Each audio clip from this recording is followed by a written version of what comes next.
How to get Facebook Marketplace back on iPhone or Android. Let's get started.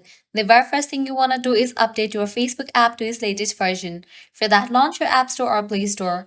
Now, at the very top, you're going to see the search box. Over there, type in the app name Facebook and then search for it.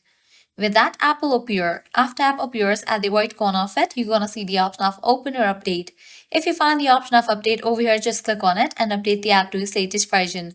Then you can check if Marketplace is available in your app or not. Likewise, heading towards next solution, close this. Launch your Facebook. Make sure you have already logged into your account. Now head towards the menu page.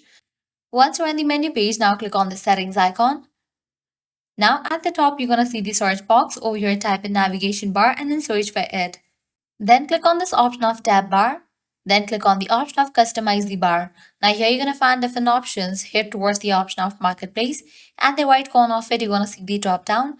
Click on that and set it to pin. Now marketplace will be available in the bottom of your screen. Over here you can see that. If the solution doesn't work for you, what you can do is head towards the menu page. Then scroll down, navigate to the option of help and support. Click on the option of report a problem. Click on the option of continue to report. Click on don't include. Now here you're going to find different feature of Facebook. Select the feature marketplace. Now here you have to explain that marketplace is not available in your Facebook account and then you have to send it. And with that, Facebook support team will get back to you. You can have conversation with Facebook support team and request them to get marketplace in your Facebook account. And with that, your problem will be resolved. So this way you can easily get Facebook marketplace back on your iPhone or Android device. If this video was helpful, don't forget to like, share and subscribe to our channel. Thanks for watching.